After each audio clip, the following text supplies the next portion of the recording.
Welcome to The Pestle, reviewing and breaking down movies to look for insights into the movie-making process. Hosted by Frank Johnson and Peter Bush. Let's get all up into some movies, y'all. Welcome, everybody, to The Pestle. Today's show is brought to you by the Animal Jobs Podcast.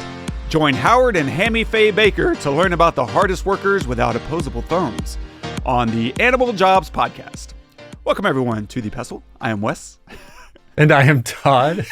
And we're filmmakers. We make things, both in front of, behind the camera, and we like to use all that kind of set knowledge to one degree or another to discuss films and review them and figure out what we can learn to become better at what we do, and also just to enjoy movies. Like, what are movies trying to say through their moviness? And that's kind of the fun things about movies is it's self-contained. Like a TV show, right, has to sustain itself over 10, 20. I mean, classically, it was like 20, 25 episodes a season. And we've kind of done away with that. Now it's usually in the 8 to 12 episode range. And it's different because a movie is self-contained. You get an entire character arc, an entire character journey. Whereas a TV show is just concerned with what is this season about? And then within this episode, how are we moving that forward, this character's arc? How are we? And that's a different animal altogether, you know. But for me, it also makes movies much more satisfying to go through that whole range of emotions and to understand what this is trying to be within that hour and a half to 3 hour, window. And I think for that reason, I'm more drawn to movies so that I can get through that whole experience. And it's going to look better.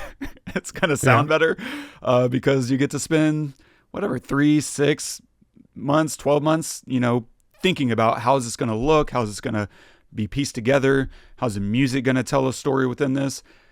Music in a TV show is usually pretty basic, especially the further back in time you go, because it's just like, okay, this moment is this, and we're going to be on the nose because we got 20 hours to get through of content. So let's not get too tricky.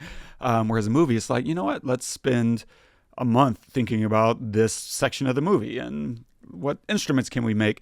Yeah, I don't know. That I really love movies for a lot of different reasons, but I think that's one of the reasons I'm drawn more towards film than TV shows. Not that I don't really love TV, of course. What do you think about all that? Yeah, I mean, I'm the same way. There's a lot of sorry, turn that down. There's a lot of good, like really good TV that's out, and I enjoy it. And when you get notified, hey, there's a new episode of this that's on or something, it's exciting and it's great. But I know that it's coming from something and it's going to something else. So it's almost like it's passing. It's like a passing kind of like an overthought sometimes. And a film isn't like that. Even if you know that it's a film that is, the first of a series or the second of a series and it's leading to something else, it is a contained idea because of the length of it, right? And the number of people that have worked on it, the time that you put into it, and all that stuff. And I think that it's just a whole different thing. And the idea of going to the theater. I had this feeling last night when I was seeing this movie of, man, because it was a packed theater. I mean, almost every seat was sold. Damn. And I just had this like one moment of, this is so awesome. Of all of, this 150 people or whatever it is. I have no idea how many seats. I'm terrible at that. But 150 people decided on a Saturday night at 8:00 that they wanted to come here, sit in this room, and watch this light bouncing off a screen for 2 hours. And I just thought it was so beautiful. And yes, the kid next to me was annoying, talking to his dad. And the guy next to me was like, it just, there was imperfection that I wouldn't get at home.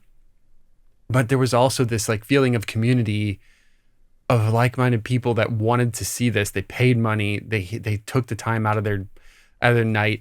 And like, you're not going to ever get that for a TV show. and even if a TV show did go into a theater, why would you do that? Even if that did, it just wouldn't be the same. Like, well, that would never happen, I guess. And I just thought, like, this is why movies are important. And this is why humans making movies is important, because, I watch a film like what we're going to cover today, and I think human beings, it's like there is an aspect about filmmaking and about art in general that is innately human, and getting a bunch of other humans to participate in that is just the coolest feeling ever. And it hit me last night, and I thought it was just so beautiful. So yeah, I love shows and stuff as something to wet my whistle during the week or something, after a long day. But man, film is where it's at, man. Film is where it's at. And this one in particular took decades, in the making. And so, yeah, what are we covering today? Today we are covering 28 Years Later, which, at the time of recording this is the weekend this is the opening weekend. But you might be, listening to this later. But so if you haven't seen it, please pause this episode, go see it, because we're going to spoil a bunch of stuff. Yeah, we're going to talk about many things. We'll definitely dive a little bit into cinematography and silhouettes. And of course, story and writing. We'll talk about sequels and genre tropes and other such stuff and things and stuff.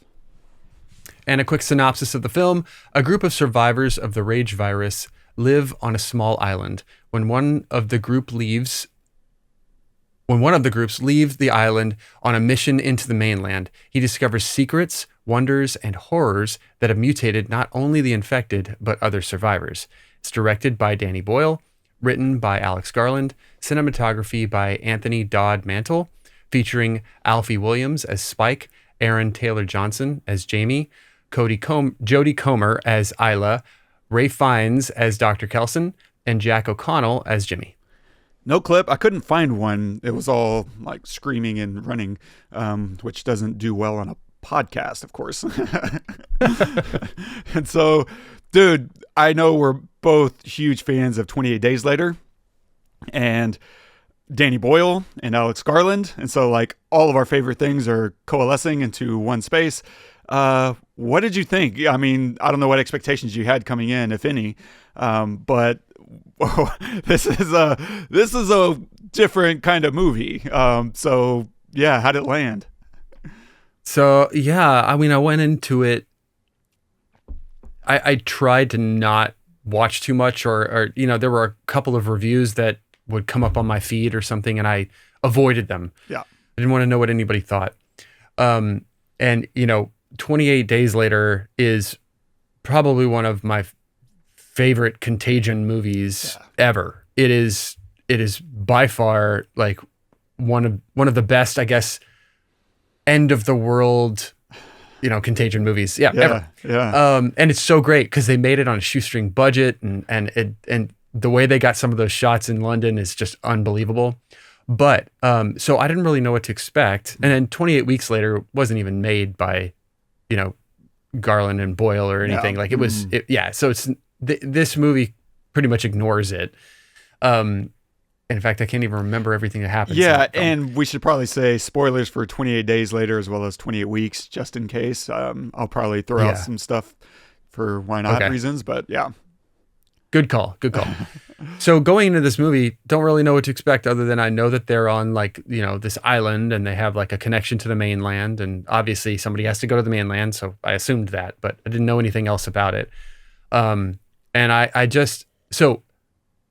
there are I'll start by just saying there are moments in the movie where I'm just like, what the hell? That are confusing to me a little bit, but I don't even care. Like, I loved this movie. I thought that it was fantastic. And they ignored all the tropes that you would expect from, I know this is not a zombie movie. Nobody attack me. It's an infection movie. But it's a zombie movie. It is, but it isn't. Yeah, but everybody argues it's not because they're just infected. It's an infection movie.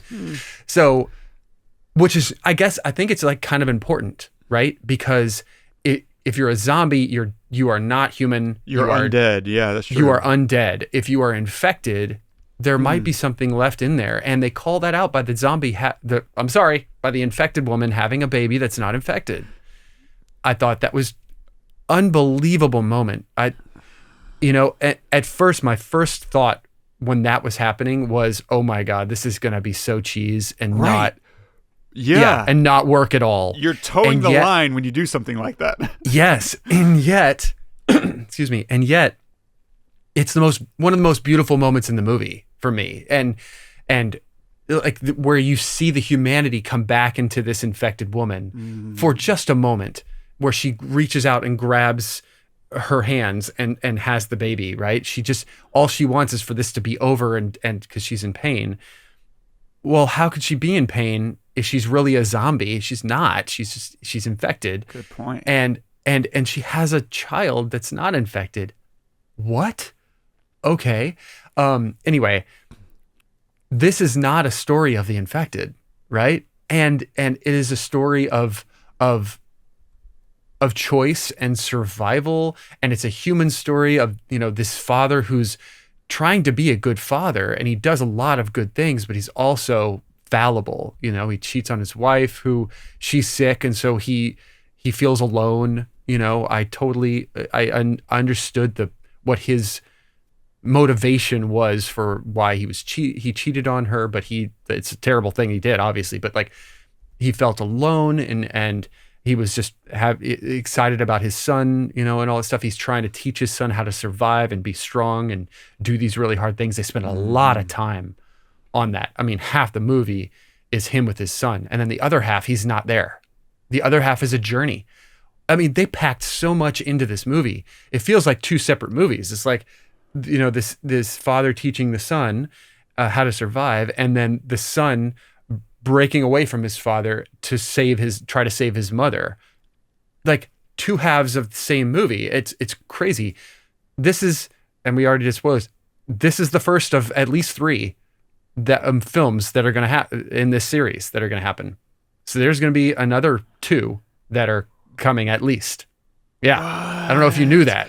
I assumed there would be one more just based on the ending, but the fact that you're saying there's 2 more, what the fuck? Yeah, dude. Yeah. So I mean, not knowing that, it's interesting. It kind of like leads you to think, I imagine what's going to happen to this kid who's like run into the kid that we meet at the beginning, which is just so cool. I loved that because the whole time I'm thinking, is the dad that kid? Right. I thought the dad was that kid. Yeah. But no, we find out at the end, no, it's this crazy lunatic guy at the end with blonde hair. It's such fantastical, radical things happen. I mean, the alpha ripping people's spines out and stuff that's how he kills people, is just that. Like he does that multiple times.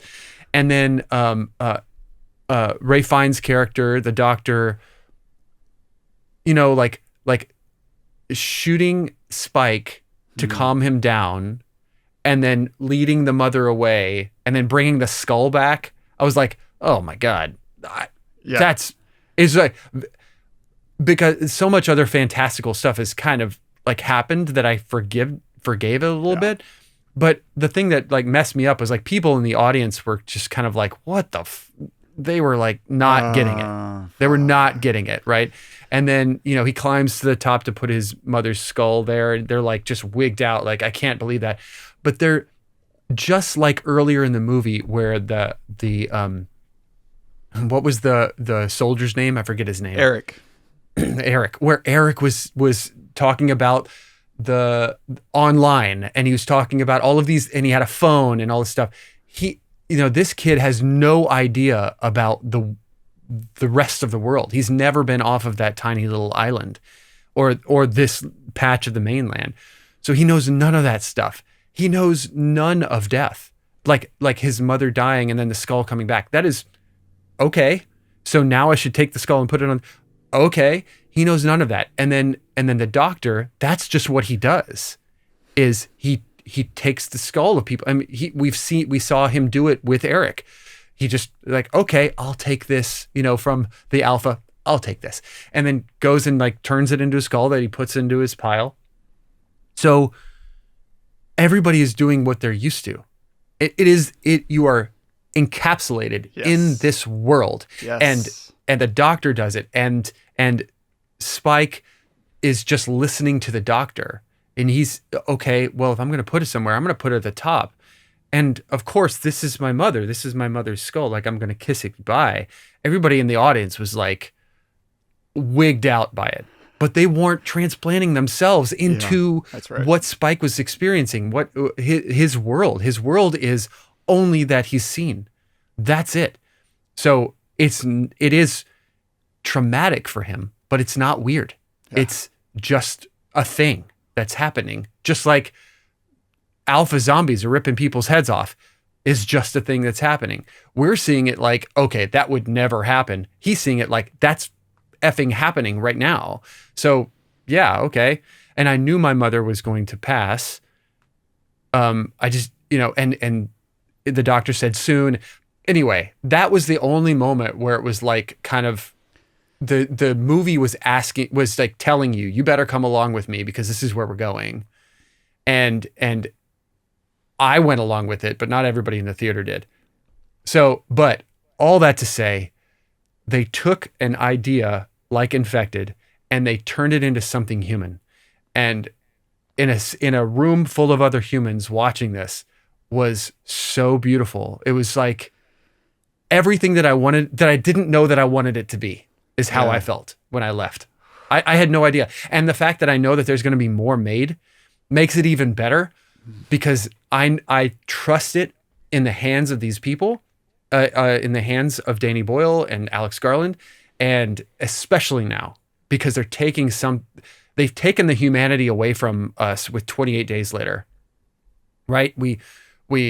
Everybody's infected, takes humanity away. Even, and we already said spoilers for 28 Days Later, but even the main guy, Cillian Murphy's character, basically loses his humanity at the end, or like towards the end, in order to save, his friends. Yeah. And gets everybody murdered, and he's like covered in blood and all this stuff. It's like, so they've taken our humanity away, and now they're giving it back. And I feel like this whole journey is going to be that. That's so good because you're absolutely right. Like, Jim, right? That was his name in the first one, Jim. I didn't remember. And bad name. He goes through that process of, in his own way, being infected by rage. Yes. And finding a way to come out of it at the end, through like being vulnerable to her, right? Naomi Harris's character, which is going to escape me. And they have that moment, right, where she says, and we see at the beginning of that film how quick she is to kill anyone in her life that could be a threat. And she says, "I would waste you in a heartbeat." He's like, "Whoa, okay." Then you get to the end of the film, and he's gone and wiped out, almost everyone in that unit, and he confronts her and makes himself vulnerable. She's, I forget, weaponized with something, and he waits, and she hesitates, and he says, "That was longer than a heartbeat." It's like this beautiful reciprocal moment of redemption and coming back and discovering your humanity all over again. And I think you're right. I think that's where this series has to go, of just rediscovering our humanity in these times, because this isn't a zombie movie. And that distinction you're making is so right. I didn't think about it. And you're just so spot on, because if this is zombies, she can't have a baby, because there's no life-giving process left within her.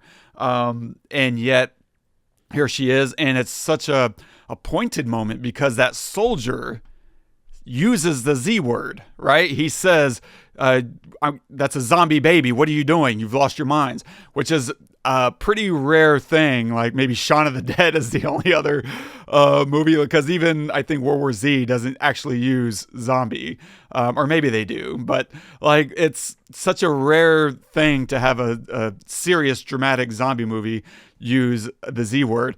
And I think they use it so intentionally here to draw that distinction in the line that you're talking about. Great point.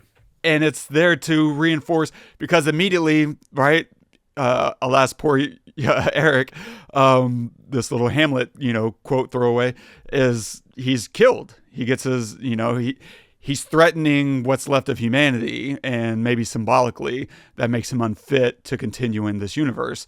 And yeah, oh my God, everything you're saying is so good. I'm like spinning out over here. The last thing I'll say about that scene is that the reason it's not cheesy, and the reason it works is because his mother delivers the baby. Yes. If it was his father, or if it was him, or if it was Eric or something, or any other woman, maybe it wouldn't have worked. But it was Spike's mother who delivered she understood. She knows. She's a mother. She knows what this thing is going through, what this infected woman is going through, and she doesn't even care. She's just like, I'm here, and it was just such a beautiful moment. Yeah. That's a really, that didn't occur to me. I mean, it lightly in the background. I think what drove me in that scene to make it okay was the fact that she's sick. Like, her brain isn't working normally, and therefore why she is mistaking her son for her father. And so it, to me, just made sense that she didn't see an infected person. She just saw a woman in labor. She saw the humanity. Whatever's going in her sickness allowed her to see beyond the facade that this woman has experienced in her life with the infection, and was able to just see life coming into the world. And then this whole movie also seems to be tapping into this idea of like atavism, right? This primal thing that still resides in all of us, our atavistic urges, and you have naked people running around and apparently having sex still. And you have this woman who is infected with this rage, but even within that is still recognizing some humanity within herself, right? She sees Isla, put her hands up, and just this deep primal thing within her understood, this is what we do. This is how we get through this. One woman to another, we're still human deep down. Even though they're both sick, they're still recognizing this thing that lies deep within them. It's just inherent. It's primal. And it's so beautiful. And oh my God, I am so excited that Jodie Comer was in this. I've been such a fan of her since the first season of Killing Eve, and I keep waiting for her to have a breakout moment. And this probably still isn't it, but she deserves to be like headlining. She's amazing. She's so amazing in this movie. She's so good. It's unfair. Like, I don't know why she doesn't have her own vehicles. And maybe this will help her get to that, because she got to step in and she's gone. And so she's got time on her calendar. Good point.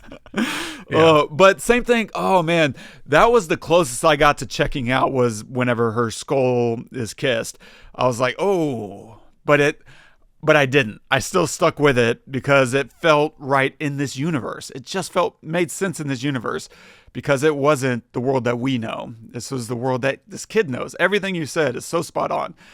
That's just his reality. And if you can't go there and have a little bit of empathy for what someone else is experiencing, and what you've just spent the last hour and 40 minutes living through with this child, then this may not be the series for you, I guess. But you do have to allow some leeway, because it makes sense. And to that end, like, this movie, it's not a zombie movie. I mean, what you said, yes, but also just this. So Alex Garland has been on the record as saying he doesn't do sequels, and the quote, I'm paraphrasing, of course, is, he's like, it's not that I don't like sequels. I'll go watch a sequel, and it has nothing to do with that. It's just that as a writer, it's kind of like when people say they don't eat steak, and it's like, it's fine, you go eat it. I just don't do steak. I just don't do sequels. Like, that's just not something that I enjoy. It's not going to be on my menu. And so it's really fascinating some years later that he's doing this sequel. And so for me, knowing who he is, it makes me ask that question. If you don't do sequels, why are you doing this one? And to me, the reason that he allowed himself to explore this universe again was because he's not going back to a zombie movie, right? This isn't playing with the genre tropes of zombie films, right? There's so many things you expect going into a zombie film, which is someone's going to be bit and hide their infection, right? And it's all about this game of when they turn, and that tension of that moment when they turn at the worst moment possible, they'll suddenly become full zombie. And that obviously that never happens here. There's no big outbreak. Most zombie films have that big moment of the outbreak happening and that rush of safety and like just being overwhelmed by the forces and who survives, who doesn't. None of that's at stake here. There's no horrific loss of a loved one. There is a loss, but it's not that horrific loss of, saying goodbye despite not wanting to, and they turn and you have to put them down. Like, that's very tropey and that's all fine. There's no big search for a safe place. That's like part and parcel with zombie films, is looking for safety. And it's like we found a safe place, and then suddenly it's overrun. Like, and now that's no longer a safe place. That's part and parcel. Like, there's so many genre tropes. They do not exist in this movie. This is not a zombie film in any traditional sense, right? Instead, he said, I'm going to take this landscape and I'm going to tell a different story entirely.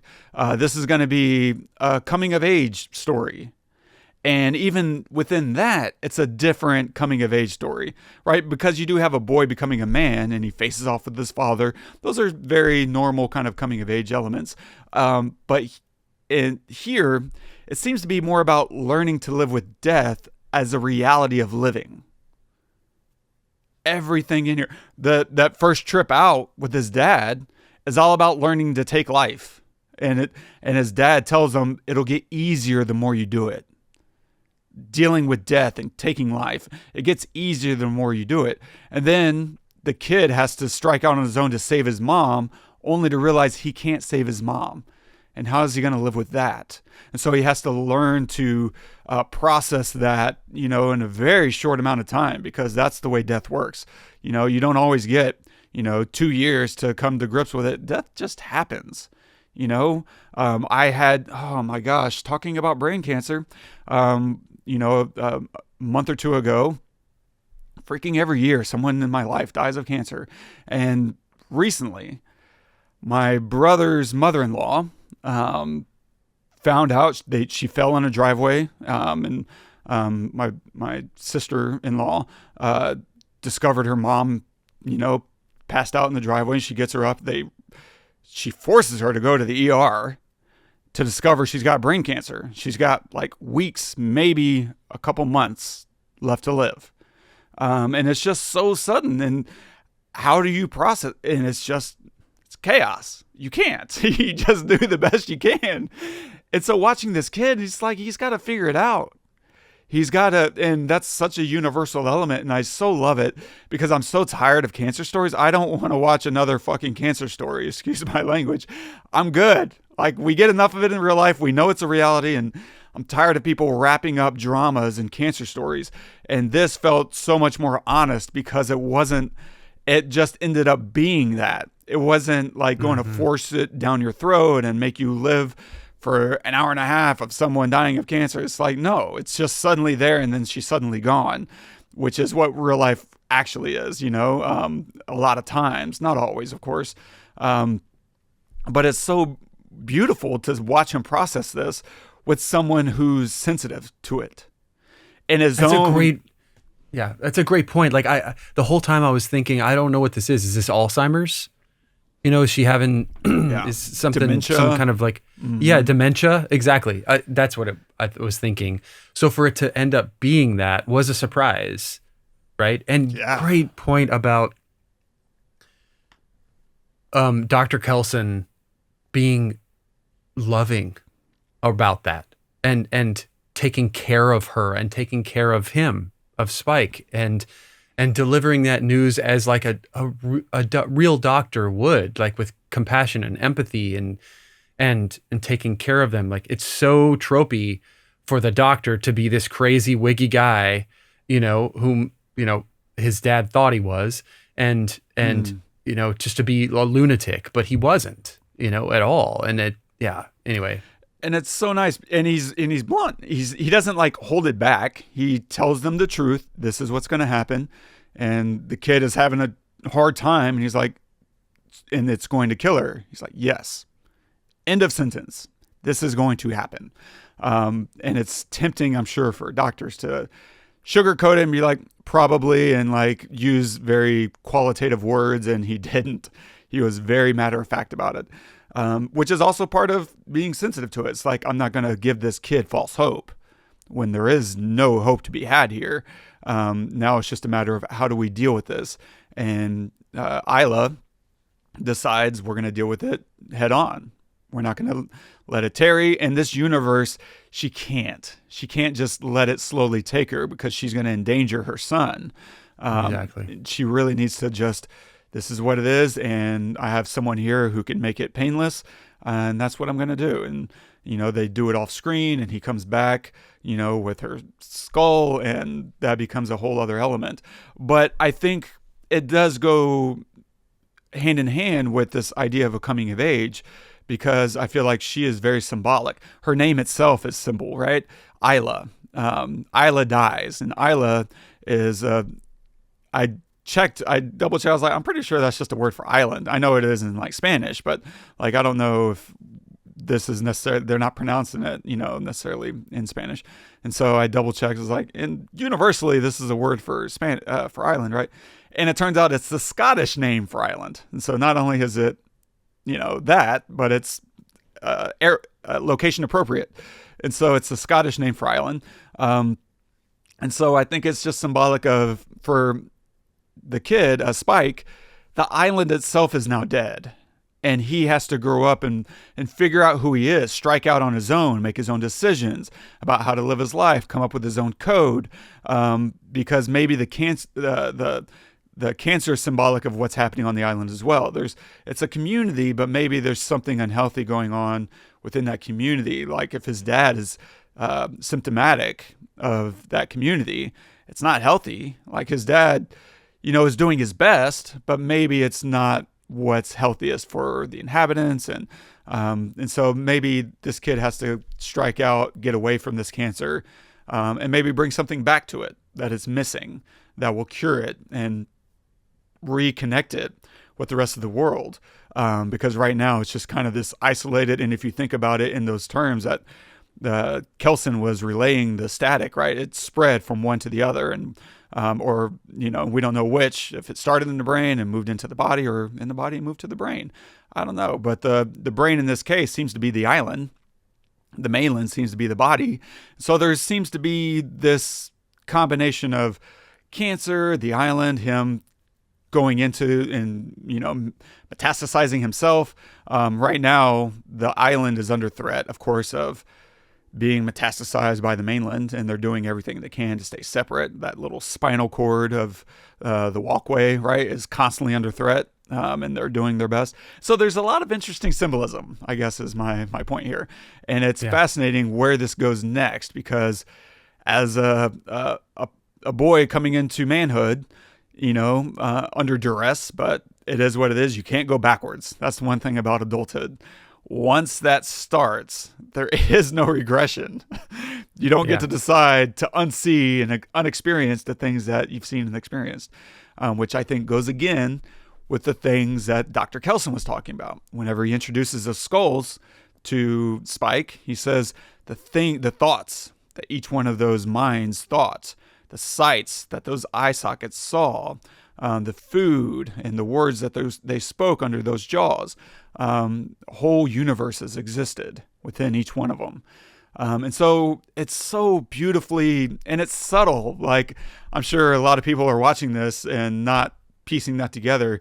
And it took me a while of processing this film before I stumbled into that. And I was like, oh, wait, I think this is a whole, because I was so stuck in zombie mode and you have to kind of step away from that, which people like you that are really thoughtful are, and maybe that is our listeners to be fair, but you're walking away like, this isn't that.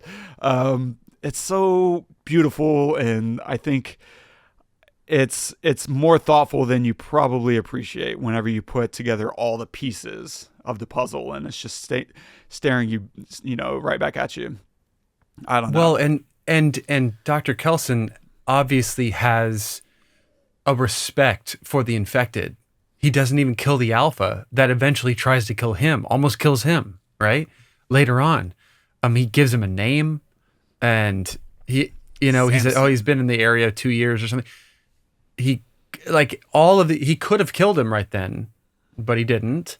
And so he sees the humanity in them still, and proves that with the skulls, because I'm sure probably some of those skulls were from infected, and not from, humans that just died. They were from infected.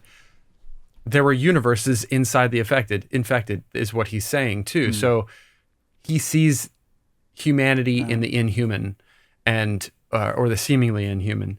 And I think that is going to be hopefully the theme for the movies to come too, of we're trying, we have killed our humanity and we are trying to get it back. We were given it with the baby. We were from the infected. We were given it through Dr. Kelson's kindness and him seeing the humanity in the infected and talking about that, actually physically saying there are universes in each of these, which is so true. And it's so funny because on the way to the movie, I went with my neighbor, and on the way to the movie, we were talking about and we talked about it on this podcast a lot. When you watch a movie and some random person dies, that is a human being. Like that is somebody who has a mother and a father, maybe a brother or something, who are never going to see them again. And we don't even think about it because it's just, an NPC in a movie, right? That has no bearing on the story at all, but has died. And I feel like this is like calling out that, but in the infected are all these people who in other films maybe have nothing to do with films, but just in general, who have died that we don't think about, but everyone does, and everyone has a mother and everyone has a father who might miss them, or they are a mother or father and their children are missing them, and it's just such a beautiful way to like bring our humanity back and connect with all of the other infected or people that have died or are dying or are forgotten, I guess, because they are infected. And I think it's also a beautiful thing that like it's 28 years later, and they're not starving, they're not like wasting away, all of these infected, they're finding ways to survive. They're eating, worms and stuff. And like you said, they're still having sex, and like they are living their lives, which to us is, gross and disgusting and awful, but they're like basically living. And maybe there's some parallels there, that they're not starving, that they are finding ways to survive, and but they've lost their humanity, and now we're trying to get it back. I don't know. Yeah, absolutely. My last couple thoughts were, let's start with some of the writing, because it's really nice whenever you do put these characters in a safe place to push them out. And it was a really interesting way that they did that, which was they, at the beginning of the film, Spike and his dad survive. They get up into the attic and they think they're safe. And then in the middle of the night, like the deer stampede, and it shakes the ground, and he realizes this place is about to crumble. And so now they're forced out of their safety and back into the world, or else it's just kind of tempting to let them sit around and do nothing. But having a reason, and that's a really interesting reason. It wasn't anything they did. It's just the world itself is falling apart. And they have to exist in a world that's falling apart in so many ways. And so I thought that was really cool and interesting. I didn't really like the visual effects of the deer. They felt, I didn't either. Yeah. Right. That was probably of everything, that was the only thing that actually bothered me. I'm glad you called that out. I would have forgotten that. Yes, I agree. But it's like, it felt their saturation, it felt a little too high.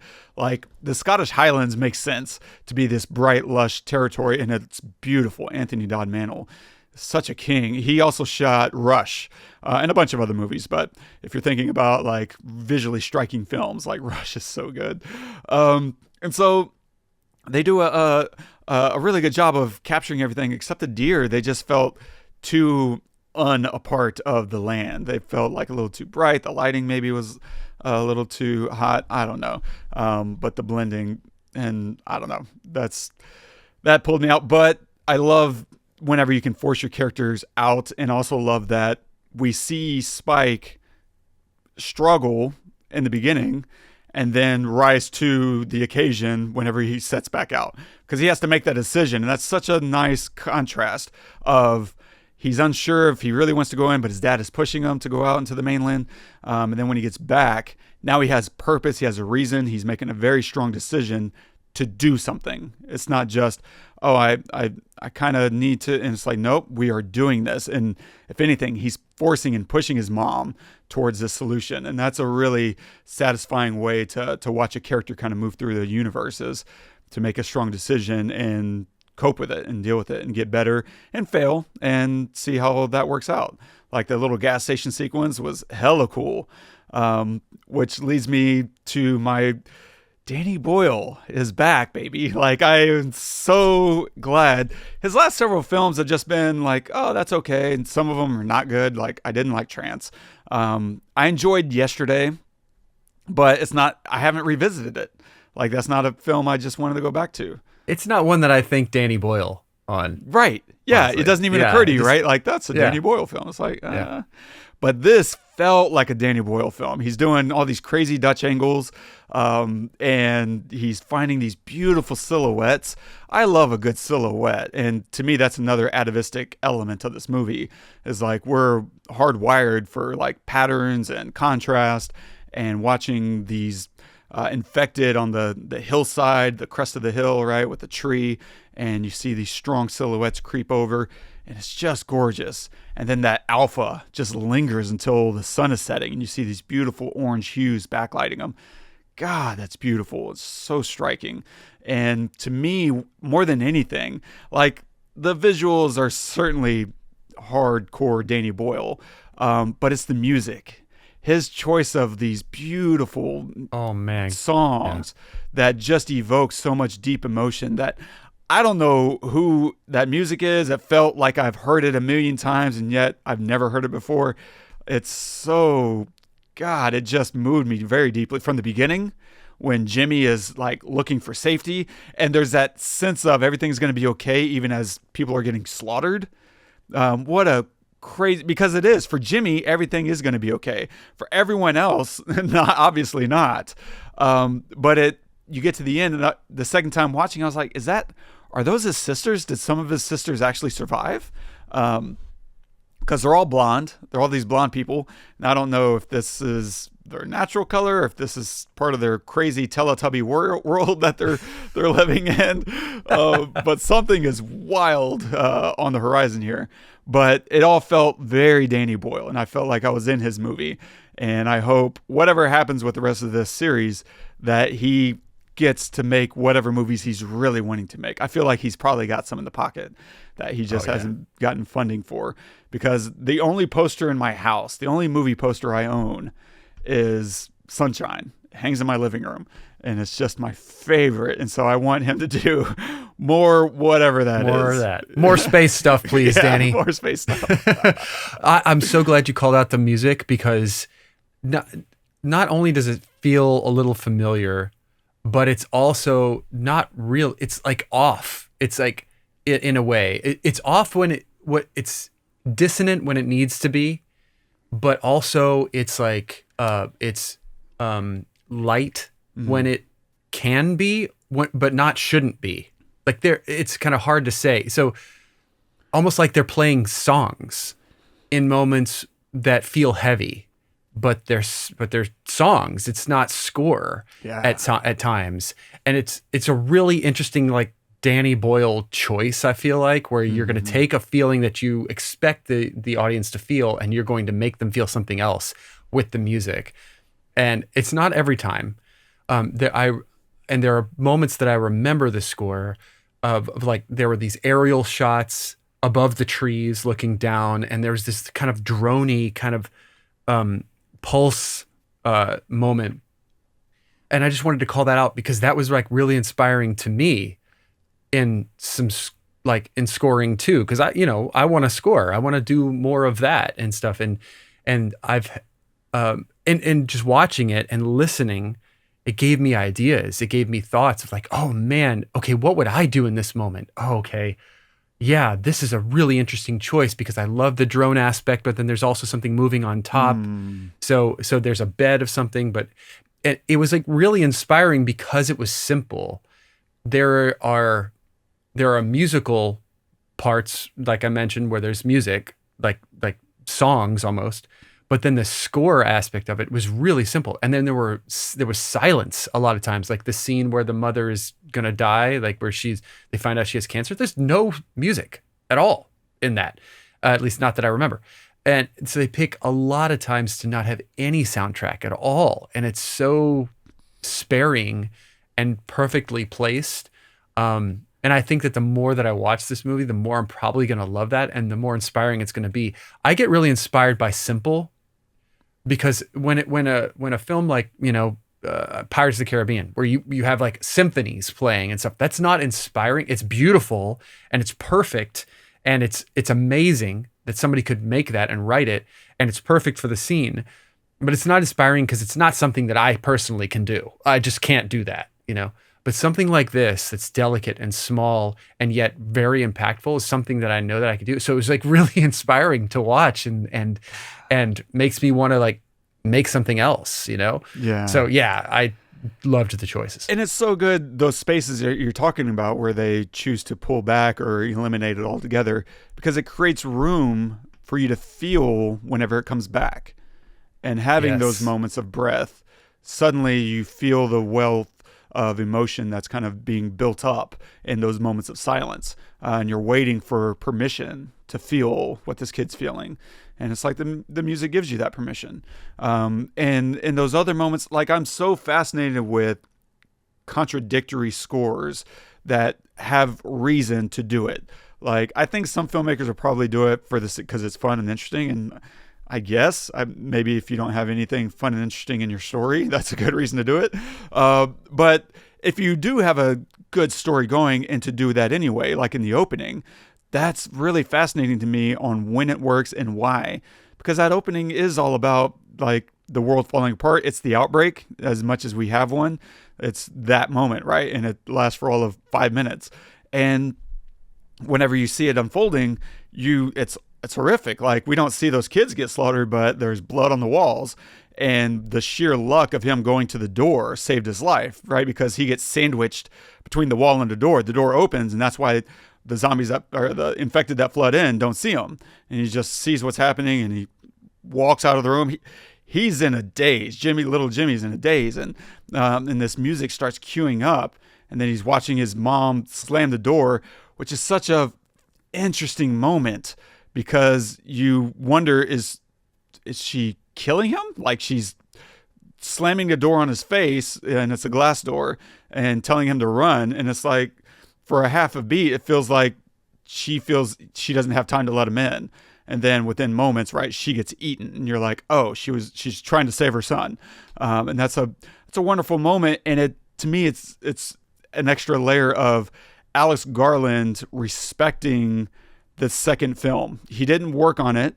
He didn't write it, but it felt like he actually really respected and honored what happened in the second film, because the cold open and the second film is actually fantastic. I remember that. That's what I remember about it. Yeah, it's visceral because you're watching this husband and father abandon his family.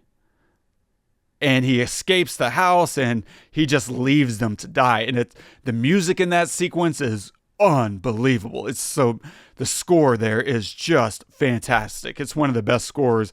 I'd put it in my top 10. It's such a good score. And you feel very strongly coming out of that. And the rest of the film unfolds and they're playing with this idea of genetic invincibility, or what do you call it whenever you're not...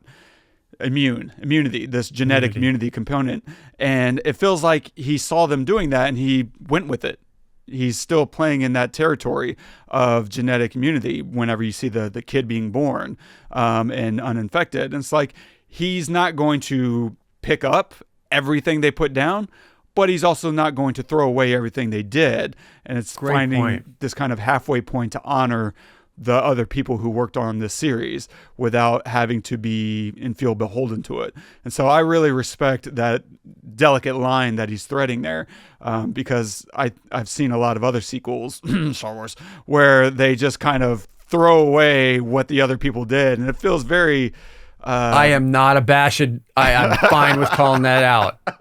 And I live right down the street from Skywalker Sound, and I'm just like... Damn you. It's so not cool to do that, to just see what other people have done and like, nah, I'm going to just throw the tables upside down and do my own. It's kind of trashy. And so I really love that they worked on this film and said, hat tip, and I'll play in your sandbox and also do her own thing. That's so cool. Very cool. So, yeah, I love it. I'm excited now that I know there's 2 more coming. I'm just over the moon. I don't know what they're going to be called. I thought there was going to be 1. And so whenever I thought there was going to be 1 more, I thought it was going to be called One Day Later. And I thought it would be a really fun way to announce that this takes place immediately after, this film. And still now we're kind of tossing the 28 days. Alex Garland feels like the type to want to toss away, but I don't know. Yeah. Now that there's 2, I don't know what that means. Do you know what they're called? I don't know. Okay. I just know that there's going to be 2 more, I heard 2 more at least. So I don't know what that means. I can't imagine Garland doing more than a trilogy. God, that's wild. Well, I guess it would be a quadrilogy or whatever it is. Yeah. Including 28 Days Later, but it's got to get bigger, right? I think at some point it's got to escape. The virus gets out somehow. Yeah. Because I don't know why you would do a sequel and keep it this contained. I mean, I'm okay with if they keep doing exactly what they're doing, I'm good. But, yeah, I was just going to say, I don't think it needs to. I think you agree with that. But as long as they keep on the track, for me, as long as they keep on the track of rediscovering humanity in a space where it seems like humanity is absent, and that is the savior, then that's interesting, especially right now with AI and all that stuff. And everybody worried about AI taking over filmmaking or music making and all that stuff. I am not worried about that. And everybody can argue with me till the day the cows come home. There is no amount of perfection that an AI could do for me that would make me want to go to a theater and see it. It might be the best movie since Apocalypse Now. I don't give a shit. I really don't care. What I want to see is imperfection and raw, human frailty on a screen. And there's no amount, you can't teach a machine how a human thinks if a human doesn't know how they think anyway. It's like the chaos theory. There's no way. It can do its own thing based on what a lot of people have done. And that's its own genre, right? You've got AI created whatever, and it can be its own genre. But that personally is not something that I am, and I think a lot of people, not just filmmakers, but a lot of people innately would want to see something made by human beings. Of course, you'll have CGI and all that stuff, but even that, that takes, you just called out, the one moment in the movie that kind of took you out of it was the CGI moment of all of the animals. How long have we had CGI? 40 years? Right? The last great CGI probably was Jurassic Park. Yeah. Right?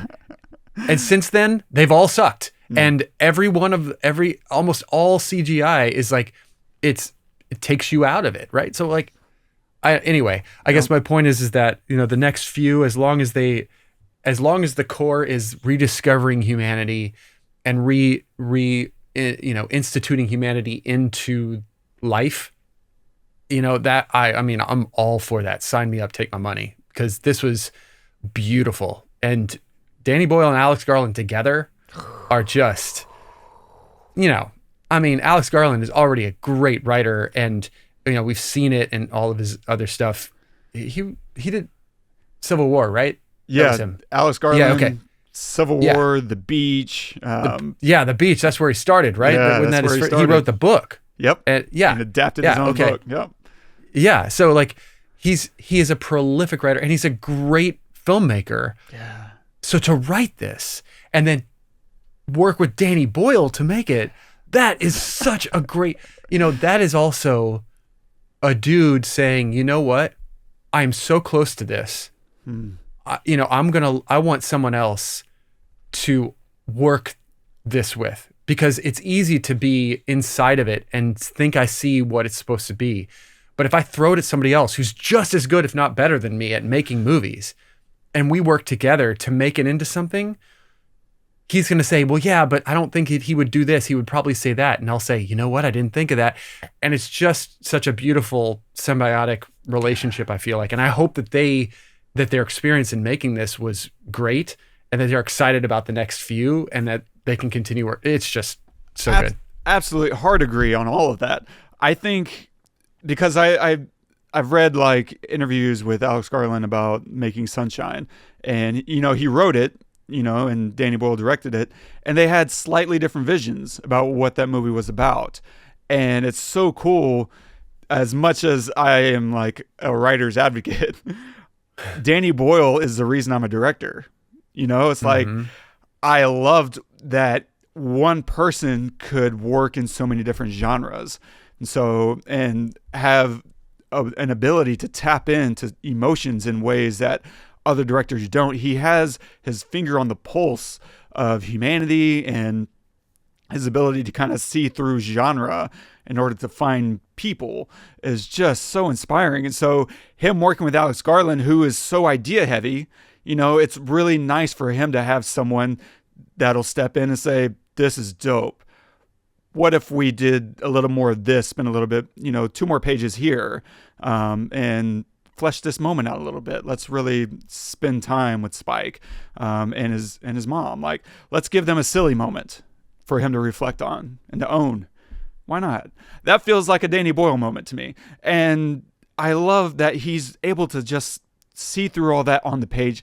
That's why he'll always be a 10 times better director than I'll ever be, because he can read someone else's material, see what it is and what it isn't and what it needs. I can't do that. I still don't have that ability. I can only see what I write, and I can't see what other people write, which is why I'm just a bad reader and why I have to read so much, because I'm trying to get better at it. But can I manifest something for you? Sure. This new script, he's going to direct it. Bro, I would. I'm going to manifest that. Okay. I haven't even read it yet. I'm reading it today. He just finished a manuscript. He just finished a screenplay, and you sent it to me, and I'm going to read it today. And I'm very excited because I love this concept and this idea. And I think that just knowing the idea and the concept, I think it would be perfect for Danny Boyle to direct. So I'm going to manifest that on the Pestle right now, calling it. I'll take it. He would be amazing. It's called The War Department. That's the name of the script. It's called The War Department. And right. It's taking a lot of world events and shrinking them down into one suburban community, which with what is going on in the last few days, oh my gosh, it couldn't be more relevant yes. in our society in a million ways. Yeah. So I'm anxious to hear what you think about it, of course. But yeah, Danny Boyle taking that over and making it better than I made it, helping me make it a better script. God, what a dream. Like, that would be the one person I would be like, you know what? You just take it. Call it out. I don't want anything. Dude. Yeah. So I'm excited. Whatever Danny Boyle does, over his next several films, I'm so glad that he got a Danny Boyle film, and I can't wait to see. And Alex Garland is still experimenting. And I love this because his last film, Warfare, like, he co-wrote and co-directed. Like, what a cool thing for a writer-director to do, to not be precious anymore and to say, I want other people to play in the sandbox. I want to play in other people's, because Warfare was someone else's life and experience. And he was just like, can I make this with you? And I'm okay with sharing the helm. Like, that's so inspiring. Yeah, huge fan. Love this movie. I'm so glad because this could have went any way. Like, it could have very easily. Yes. But that just goes to show you, man, that like not everybody just wants to see death and gore or like, you know, the shock and awe. You know, we want to see humanity on the screen. Like, that is it. Everything around it is just butter, you know, but the actual meal itself is the humanity. And that's what we get with 28 years later is the human aspect. Of course, there's a little bit of butter. You cannot cook without butter and salt. Of course, you've got to have that. But at the same time, it boils down to the end product, which is humanity, human element. And they just get it. They just get it in this film. And I'm so excited about the others. So awesome. And also just more huge dongers flapping away. Like, go for it. What? Was he a horse or a man? I'm a star. I'm a big, bright, shiny star. Like, that's what I was thinking. Like, dude, like, wow. That guy. I thought he was going to break into a trot with that thing and just like lean forward and like. I thought he was going to hit himself in the face. Just knock himself out. Like, Jesus. What? Oh, man. Yeah, I got. Okay. That's a good way to end it. Talking about dongs. Oh, what are you going to recommend this week? I can't believe we haven't covered this or recommended it, you know, because I've seen it several times. And I just loved it. In fact, at the beginning of the pandemic, we like as a family just for fun watched a bunch of like pandemic movies or whatever. So I'm gonna recommend Contagion. Which did we not recommend that? I know. I put it in here. I searched for it. I didn't see it. I was this close when COVID broke out to covering it, and I was like, you were probably just tired of all the coverage at that point, and so I was it's fine. Oh, we should do it though. I just watched that again for the umpteenth time like 3 weeks ago, and it's really so good. Yeah, it's so good. Just the way that everything starts, like how everybody responds, the things that happen in it, like you know, the losses that happen that you don't expect to happen. It's honestly it's a perfect pandemic movie for me. Like everything about it, the ending, just everything is perfect about that movie. Yeah. And the more that I watch it, I mean, especially with what happened with you know, COVID, but even without that, it's just really, really thoughtful and beautifully made and well acted and well written and beautifully shot. It's fantastic. So Contagion. Love it. Contagion. Soderbergh. Like, we're just on a Soderbergh kick. Oh. So yeah, man. We'll cue that up in the next month or two. Yeah. Let's do it. That guy is so good. And it just made me think too, the other thing that I really loved about 28 Years Later was some of the editing is so freaking great. Like, there's some things that I always get jealous of when I see someone do before I got a chance to do it. Like those little triple cuts during some of those death sequences when heads are exploding from arrows, and he's just doing like this Matrix triple cut where he's clearly got 2 or 3 or 4 cameras and he just whips through them as the head explodes. Like, that's something I've been wanting to do. And obviously I'm not in a place where I can afford 3, you know, Alexas. And so I haven't been able to do that. You know what they did? No. At least for some of those shots, have you seen, they made a giant rig of like, so it's actually moving. Oh, it's like 30 iPhones. Okay. Maybe 50. I don't know, Yeah. but it's like a half circle of iPhones. So very Matrix-like. Yeah, but they're iPhones. Yeah, that's true. And anyway, but I don't know if that's what they did for that specific shot, but I know they used this rig. I've seen pictures of the dad and Spike running through the woods, and you know, guys running with this rig around them. So I don't know. So in those instances, they weren't lensing those. Is that correct? They were just bare iPhones? No, they were lensing them. They were lensing them. Okay. Every one of them had a lens on it. Oh yeah, definitely. I could see it. Wild. It's wild. Some of those other elements, whenever they're using that throwback boots on the ground track, intercutting with that nighttime shot of the zombies like devouring animals and whatever, ripping the deer head off, and like all those moments are so Danny Boyle, and I love it. and in some ways very Soderbergh, and that's why what you said, because he's done those kind of things where we're in one scene but we're looking at something else, and it's adding and building context for this world and this moment. I love that kind of stuff because it's so bold and risky. Most filmmakers aren't going to do that stuff. And Danny Boyle just says, I don't care. I don't have to care anymore. I'm Danny Boyle. I can do that. Soderbergh, I'm Soderbergh. I don't give a shit. Like, I'm cutting this thing anyway. So love it. Great recommendation. I'm going to recommend a French-Canadian film called Red Rooms. It's been on my list for a while, and I think I heard an episode of Script Notes recently where Craig Mazin, I think, or John August recommended it, and I was like, okay, done. And I just fast forward. I don't know what they said, but it's another kind of interesting exploration of humanity. And this serial killer is on trial for killing little girls, and we're kind of exploring that a little bit through the judicial system, but mostly through the eyes of his fans in a Ted Bundy kind of way. Like, Ted Bundy had groupies, and this guy has his groupies. And so we're watching, in the first opening, 10 minutes, you understand, like, oh, this woman is like a fan of his. And it's so unsettling. And I won't tell you where it goes, of course, but it's a very interesting exploration of people. And so if you're looking for something else, it's, be prepared for, there's no preparing. Stay tuned for next week. We're going to check out, speaking of World War Z, we're going to check out another Brad Pitt film, F1. I think this is an Apple TV movie. I'm pretty sure it's coming out in theaters. If not, yes, I apologize. It is dope. I want to see it on the biggest screen possible. And so stay tuned for that.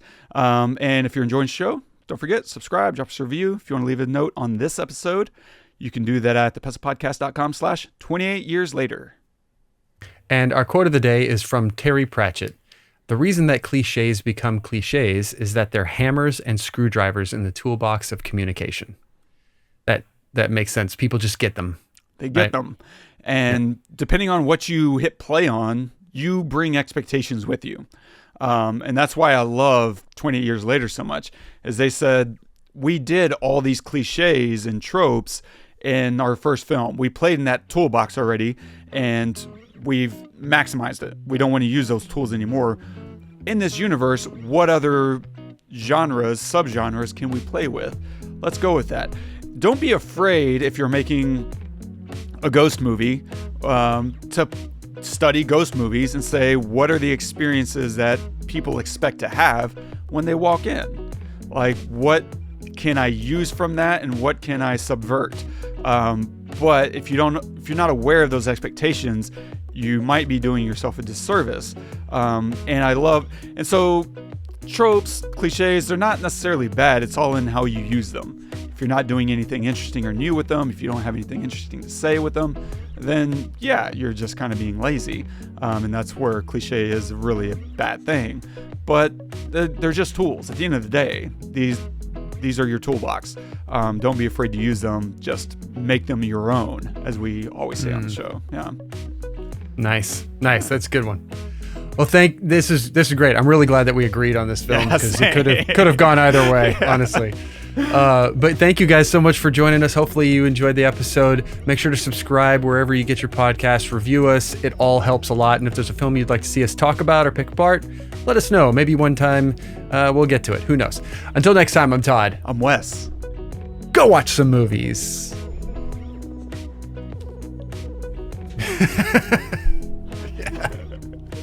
I love that Rafe Kelson almost got ripped apart. He can't jump in there and be so friendly without having a moment of them testing him. Like, they needed that moment, or else you just kind of like, is he always going to be? They should get to him at some point. And so I love that. Yeah. And I really thought he was about to have his head ripped off. I thought that was it. Me too. And then the kid saves him. Spike saves him. Woo. Wow. Close call, buddy. Yeah. All right, I'm cutting.